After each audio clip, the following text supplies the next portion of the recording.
সকল ছাত্রছাত্রীদের আমার ইউটিউব চ্যানেল অল এডুকেশন বাবু স্যারে জানাই স্বাগত। আজকে আমি তোমাদের বোঝাবো ইতিহাসের দশম শ্রেণীর প্রথম অধ্যায় ইতিহাসের ধারণা বিষয়। এর আগের ভিডিওয় এই অধ্যায়েরই 3টে পয়েন্ট সম্পর্কে আমি আলোচনা করেছি, যথা ইতিহাস কাকে বলে, আধুনিক ইতিহাস বলতে কী বোঝো এবং ইতিহাস চর্চা বলতে কী বোঝায়, তার বৈচিত্র্যগুলো কী। আজকে আমি তোমাদের কাছে আলোচনা করব ইতিহাসের ধারণা এই অধ্যায়ের একটি গুরুত্বপূর্ণ বিষয়, আধুনিক ভারতের ইতিহাসের উপাদান বিষয়ে। ইতিহাসের উপাদান বলতে আমরা কী বুঝি? ইতিহাসের উপাদান বলতে আমরা বুঝি যে সমস্ত সূত্র থেকে আধুনিক ভারতের বহু তথ্য আমরা পেয়ে থাকি। তোমাদের ইতিহাসে 4টি উপাদানের কথা পড়তে হবে, কিন্তু আধুনিক ভারতের ইতিহাসের বহু উপাদান রয়েছে। সিলেবাসে তোমাদের 4টি উপাদান পড়তে হবে। সেই 4টি উপাদান হলো সরকারি নথিপত্র, আত্মজীবনীয় স্মৃতিকথা, চিঠিপত্র এবং সাময়িক পত্র ও সংবাদপত্র। এই 4টি উপাদান তোমরা মন দিয়ে খুঁটিয়ে পড়বে। আমি শুধু তোমাদের ভালো করে বোঝাবার চেষ্টা করছি। আধুনিক ভারতের ইতিহাসের একটি গুরুত্বপূর্ণ উপাদান হলো সরকারি নথিপত্র। সরকারি নথিপত্রগুলি সযত্নে রক্ষা করা হয়।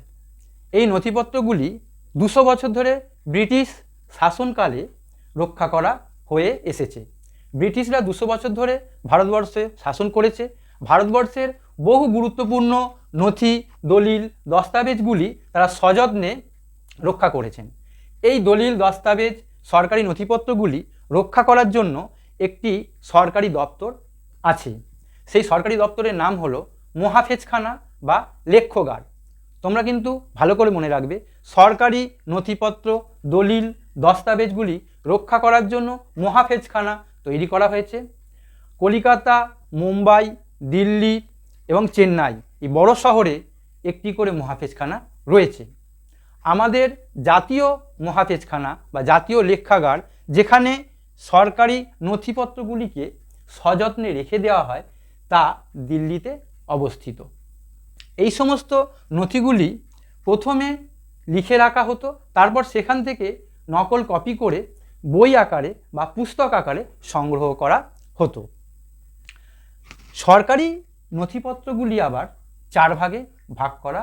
ইতিহাসের একটি গুরুত্বপূর্ণ উপাদান হলো সরকারি নথিপত্র। এই সরকারি নথিপত্রগুলিকে আমরা 4 ভাগে ভাগ করতে পারি। প্রথম ভাগ হলো পুলিশ ও গোয়েন্দাদের গুপ্ত প্রতিবেদন। দ্বিতীয় হলো সরকারি আধিকারিকদের দেওয়া প্রতিবেদন, বিভিন্ন ধারা বিবরণী বা বিবরণী এবং চিঠিপত্র।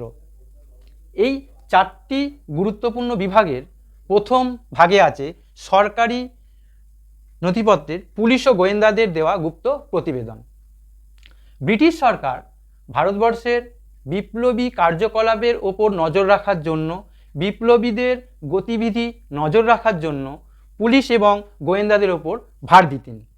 এই সকল পুলিশ ও গোয়েন্দারা বিপ্লবীদের ওপর কড়া নজর রাখতেন এবং বিপ্লবীদের কাজকর্ম, গতিবিধিগুলি অত্যন্ত গুপ্ত আকারে লিখে রাখতেন। এই সকল গুপ্ত প্রতিবেদনগুলি বড় অফিসারদের ছাড়া আর কারোর কাছে প্রকাশ করা হতো না। স্বাধীনতার পরবর্তীকালে এই সমস্ত নথিগুলি কিছু কিছু প্রকাশ করা হয়। সেই সমস্ত নথি থেকে ভারতবর্ষের ইতিহাসের বহু মূল্যবান তথ্য আমরা পেয়ে থাকি, যা অন্য কোনো উপাদান থেকে আমরা পাই না। এই রকম পুলিশ ও গোয়েন্দাদের দেওয়া একটি প্রতিবেদন থেকে জানা গেছে, সশস্ত্র আন্দোলনের মাধ্যমে বিপ্লবীরা চেয়েছিল ভারতবর্ষ থেকে ব্রিটিশ শাসনকে উচ্ছেদ করতে। তো পুলিশ ও গোয়েন্দাদের দেওয়া একটি গুপ্ত প্রতিবেদনের অংশ হলো এটা। সরকারি নথিপত্রের দ্বিতীয় গুরুত্বপূর্ণ বিষয় হলো সরকারি আধিকারিকদের দেওয়া প্রতিবেদন। দূর অঞ্চলে কোনো দুর্ঘটনা ঘটলে বা কোনো সমস্যা ঘটলে তৎক্ষণাৎ সেই ঘটনা সম্পর্কে সরকারি অফিসাররা কিছু জানতে পারতেন না। পরবর্তীকালে সেই অঞ্চলের আধিকারিকদের থেকে ওই দুর্ঘটনা বিষয়ে তথ্য চেয়ে পাঠানো হতো। তখন সরকারি আধিকারিকরা ওই অঞ্চলের ঘটনা সম্পর্কে প্রতিবেদন লিখে রাখতেন। সেই সমস্ত লিখিত প্রতিবেদনগুলি থেকে আমরা আধুনিক ভারতের ইতিহাসের বহু মূল্যবান কথা জানতে পারি, যা অন্য কোনো উপাদান থেকে জানা সহজ নয় বা আমরা জানতে পারি না। এই রকম একটি সরকারি আধিকারিকদের দেওয়া প্রতিবেদন থেকে আমরা জানতে পেরেছি ভারত ছাড়ো আন্দোলনের সময় একটি সরকারি প্রতিবেদনে বলা হয় ব্রিটিশ শাসনের অবসানের সূচনা হয়ে গেছে। এরপর সরকারি নথিপত্রের আরেকটি গুরুত্বপূর্ণ অংশ হল ধারা বিবরণী বা বিবরণী। ব্রিটিশ সরকাররা ভারতবর্ষে প্রথম এসেছিলেন। ভারতবর্ষের সমস্ত অঞ্চল সম্পর্কে তাদের সঠিক ধারণা ছিল না, তাই বহু শিক্ষিত জ্ঞানী ব্যক্তিদের দিয়ে বিভিন্ন অঞ্চল সম্পর্কে বহু খুঁটিনাটি তথ্য লিখে রাখা হতো, যেগুলি থেকে ব্রিটিশ শাসকরা পড়ে সেই অঞ্চল সম্পর্কে একটি ধারণা পেতেন। তারপর সেই অঞ্চলে যেতেন তারা বিভিন্ন ধরনের প্রশাসনিক কাজকর্ম সম্পন্ন করতে।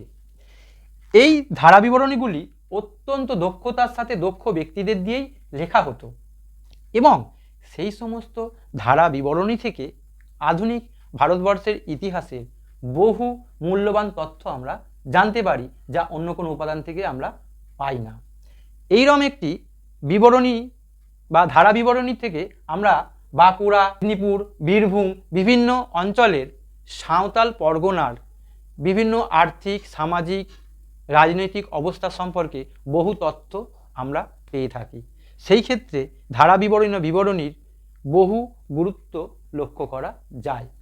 সরকারি নথিপত্রের সর্বশেষ একটি গুরুত্বপূর্ণ অংশ হলো চিঠিপত্র।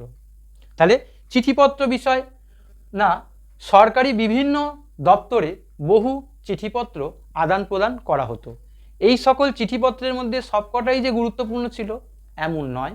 চিঠিপত্রগুলির মধ্যে যেগুলো অত্যন্ত গুরুত্বপূর্ণ ছিল সেই সমস্ত চিঠিপত্রগুলি লিখে রাখা হতো, সংগ্রহ করে রাখা হতো।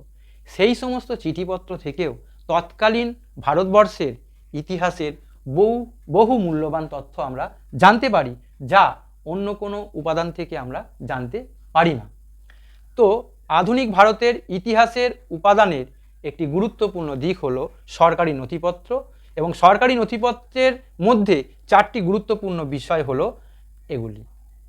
ভারতের ইতিহাসের একটি গুরুত্বপূর্ণ উপাদান হলো আত্মজীবনী ও স্মৃতিকথা। আত্মজীবনী এবং স্মৃতিকথাগুলি ভারতবর্ষের স্বাধীনতার সঙ্গে যুক্ত বহু মনীষী এবং স্বাধীনতা সংগ্রামে যুক্ত নয় এমন বহু লেখক, এমনকি রাজনৈতিক ক্রিয়াকলাপের সাথে যুক্ত বহু ব্যক্তিবর্গ এবং সাধারণ মানুষ, তারা লিখে গেছেন। সেই সমস্ত লেখাগুলি আত্মজীবনী রূপে আমরা পেয়েছি। সেই সমস্ত আত্মজীবনী এবং লেখাগুলি থেকে ভারতবর্ষের ইতিহাসের বহু মূল্যবান তথ্য আমরা জানতে পারি। আত্মজীবনী ও স্মৃতিকথা অনেকগুলি আছে, অনেক বিষয় আছে। তোমাদের শুধু 2-3টি আত্মজীবনী পড়তে হবে, যা সিলেবাসে দেওয়া হয়েছে। একটি আত্মজীবনী হলো 70 বৎসর, দ্বিতীয় জীবন স্মৃতি এবং তৃতীয় জীবনের ঝরাপাতা। 70 বৎসর আত্মজীবনীটি স্বাধীনতা সংগ্রামী বিপিনচন্দ্র পাল মহাশয়ের লেখা। এই আত্মজীবনী তিনি লিখতে চাননি, তার প্রবাসী বন্ধু রামানন্দ চট্টোপাধ্যায়ের অনুরোধে তিনি এই আত্মজীবনী লিখেছিলেন এবং প্রবাসী পত্রিকায় এই 70 বৎসর বয়স আত্মজীবনী প্রকাশিত করা হতো। সবথেকে মজার বিষয়, জীবনের বেশিরভাগ সময় সম্পর্কে লেখক কিছুই লেখেননি, মাত্র কয়েক বছরের বিষয় তিনি লিখেছেন। সেই আত্মজীবনী থেকে ভারতবর্ষের তৎকালীন রাজনৈতিক অবস্থা সম্পর্কে, বৈপ্লবিক কার্যকলাপ সম্পর্কে খুব সামান্য তথ্যই পাওয়া গেছে। তবু বিপিনচন্দ্র পালের রচিত 70 বৎসর বয়স আত্মজীবনী ভারতবর্ষের ইতিহাসের বহু অজানা তথ্য আমাদের কাছে উপস্থাপন করেছেন। এরপর আরেকটি গুরুত্বপূর্ণ আত্মজীবনী তোমাদের পড়তে হবে, সেটি হলো জীবন স্মৃতি। রবীন্দ্রনাথ ঠাকুর মহাশয় এটি লিখেছেন। এই আত্মজীবনীটিও প্রবাসী পত্রিকায় প্রকাশিত করা হয় এবং এই আত্মজীবনী থেকে রবীন্দ্রনাথ ঠাকুরের বাল্য জীবনের এবং তৎকালীন সমাজ ব্যবস্থা সম্পর্কে বহু মূল্যবান তথ্য আমরা পেয়ে থাকি। রবীন্দ্রনাথ ঠাকুরদের ছোটোবেলার জীবনে বাচ্চাদের স্বাধীনতা ছিল না, তারা পিতামাতার কাছে মানুষ হতেন না, সম্ভ্রান্ত পরিবারের ছেলেমেয়েরা অবশ্যই। তো সেই কথাগুলি তিনি এই জীবনীতে লিখেছেন এবং তৎকালীন সমাজের বড়রা ছোটদের ওপর কীভাবে কড়া নজর রাখত সেই কথাও এই আত্মজীবনী থেকে আমরা জানতে পারি। এবং আত্মজীবনীর তৃতীয় যে বিষয়টা সেটা হচ্ছে জীবনের ঝরাপাতা, সরলা দেবী চৌধুরানীর লেখা। দেশ পত্রিকায় এটি প্রকাশিত হয়। তাহলে জীবনের ঝরাপাতা আত্মজীবনীটি সরলা দেবী চৌধুরানীর লেখা, দেশ পত্রিকায় এই আত্মজীবনীটি প্রকাশিত হয় এবং এই আত্মজীবনীতে লেখিকা স্বদেশ প্রিয়তা, তৎকালীন স্বাধীনতা আন্দোলনের কথা, বিপ্লবীদের কথা আমরা জানতে পারি। তো আত্মজীবনী ও স্মৃতিকথার মধ্যে তোমরা এই তিনটি বিষয় একটু খুঁটিয়ে পড়ো। এখান থেকে বহু শর্ট কোশ্চেন এবং 2 নম্বরের কোশ্চেনও আসতে পারে, মনে থাকে যেন। এরপর আধুনিক ভারতের আরেকটি গুরুত্বপূর্ণ উপাদানের কথা আমি বলবো, সেটা হলো চিঠিপত্র। চিঠিপত্র বলতে বিভিন্ন রাজনৈতিক নেতা এবং নেতৃবর্গ চিঠিপত্র আদান প্রদান করতেন। সেই সমস্ত চিঠিপত্রগুলির মধ্যে তোমাদেরকে একটি চিঠির কথা পড়তে বলা হয়েছে। জওহরলাল নেহেরু মহাশয় তার নাতনি ইন্দিরা গান্ধীকে একটি চিঠি লিখেছিলেন। সেই চিঠি সম্পর্কেই তোমাদের একটু পড়তে হবে। চিঠি যখন লেখা হয়, ইন্দিরার বয়স 10 বছর। চিঠিতে তাকে রাজনৈতিক কোনো শিক্ষা বা রাজনৈতিক কার্যকলাপ সম্পর্কে কোনো তথ্য বলা হয়নি। ইন্দিরাকে তৎকালীন সমাজের ভারতবর্ষের কথা এবং অতীতের ভারতবর্ষের সমাজ ব্যবস্থা সম্পর্কে কিছু কথা বলা হয়েছে। এই চিঠি জওহরলাল নেহেরু প্রথমে প্রকাশ করতে চাননি, পরবর্তীকালে বন্ধুবান্ধবরা বলায় তিনি এই চিঠিটি প্রকাশ করেন। এই সমস্ত বা এই চিঠি থেকেও আমরা ভারতবর্ষের ইতিহাসের বহু মূল্যবান তথ্য জানতে পারি।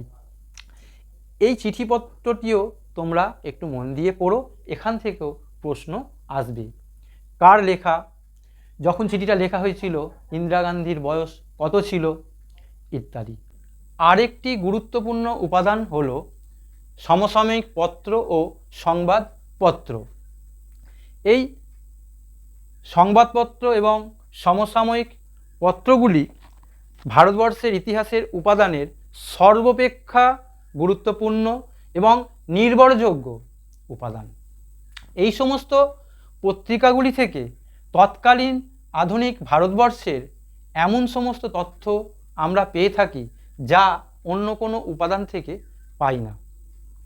তো এই সমস্ত পত্রপত্রিকাগুলি কোনোটি সাপ্তাহিক আকারে বেরোতো, কোনোটি পাক্ষিক আকারে বেরোতো এবং কোনোটি মাসিক আকারে বের করা হতো। পাক্ষিক মানে একটি মাসে 2টি পক্ষ হয়, 15 দিন অন্তর অন্তর বেরোলে তাকে বলে পাক্ষিক পত্রিকা। এই সমস্ত পত্রিকাগুলির মধ্যে সর্বাপেক্ষায় তাহলে বাংলায় প্রথম পত্রিকা বের হয় 1780 খ্রিস্টাব্দে জানুয়ারি মাসে হিকিজ গেজেটের মাধ্যমে। এর পরবর্তীকালে বাংলা ভাষায় প্রথম পত্রিকা বের হয় 1818 খ্রিস্টাব্দে শ্রীরামপুরের ব্যাপটিস্ট মিশনের কর্তৃপক্ষ দ্বারা। পত্রিকার নাম ছিল বাংলা ভাষায় প্রকাশিত প্রথম পত্রিকা বের হয় 1818 খ্রিস্টাব্দে। শ্রীরামপুরের ব্যাপটিস্ট মিশনের কর্তৃক প্রকাশিত হয়। প্রকাশিত পত্রিকাটির নাম ছিল দিগদর্শন পত্রিকা। এই পত্রিকার সম্পাদক ছিলেন জন মার্সম্যান।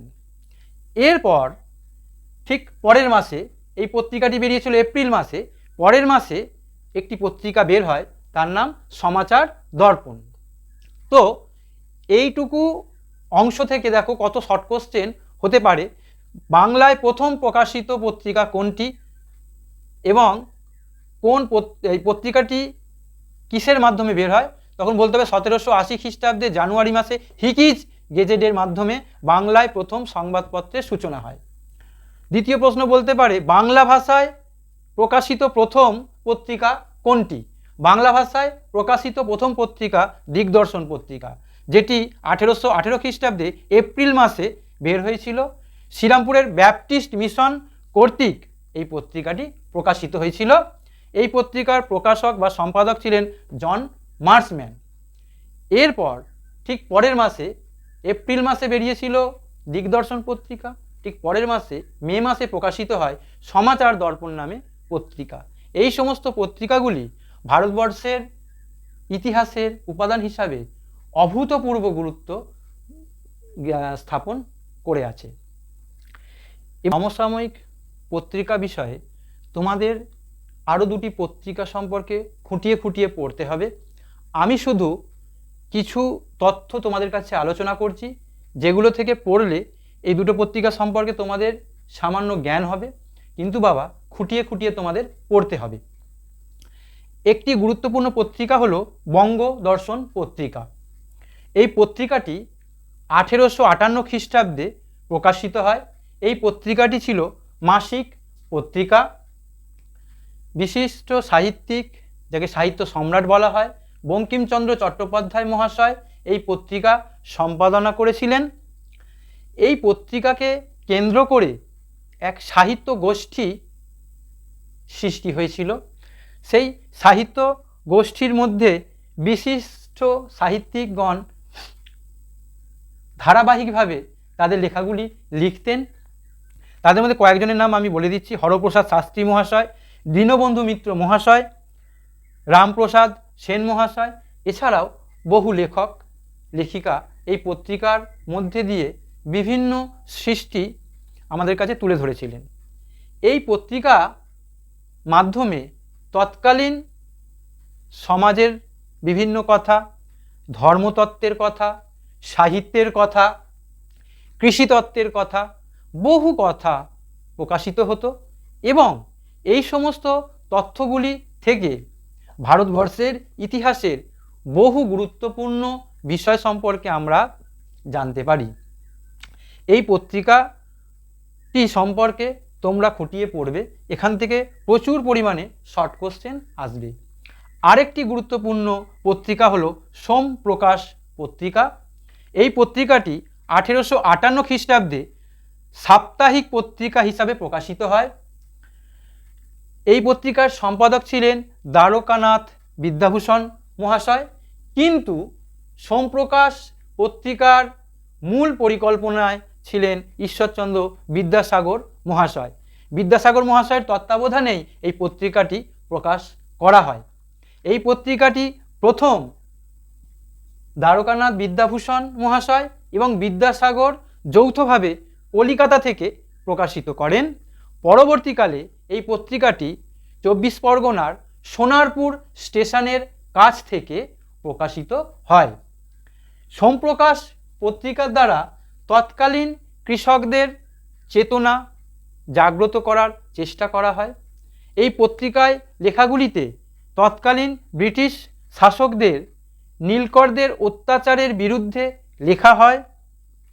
স্ত্রী শিক্ষা, নারী শিক্ষা বিষয়ে অনেক কথা লেখা হয়, কিন্তু বিপ্লবী কার্যকলাপের সঙ্গে যুক্ত এই অজুহাত দেখিয়ে ব্রিটিশ সরকার এই পত্রিকাটিকে বন্ধ করে দেয়। প্রথমে পত্রিকাকে পেনাল্টি করা হয়, এত টাকা দিতে হবে, কিন্তু সেই টাকা না দিতে পারায় পত্রিকাটিকে বন্ধ করে দেওয়া হয়। এই সমস্ত অর্থাৎ বঙ্গদর্শন এবং সোমপ্রকাশ দুটো পত্রিকা থেকেই তৎকালীন ভারতের ইতিহাসের বহু তথ্য আমরা পেয়ে থাকি এবং এই দুটি পত্রিকা তৎকালীন ভারতবর্ষের ইতিহাসের একটা জাগ্রত উপাদান। আমি আজকে যে টপিকটা পড়ালাম তোমরা খুঁটিয়ে খুঁটিয়ে পড়বে, অবশ্যই বই পড়বে, বই না পড়লে কোনো উপায় নেই। তবে আমি যেটুকুন পড়ালাম তোমরা ভিডিওটা যদি মন দিয়ে দেখো, ইতিহাসের এই অধ্যায় সম্পর্কে তোমাদের যথেষ্ট জ্ঞান বৃদ্ধি হবে। এবং যদি ভিডিওটা ভালো লাগে একটু লাইক করো, একটু সাবস্ক্রাইব করো এবং শেয়ার করো।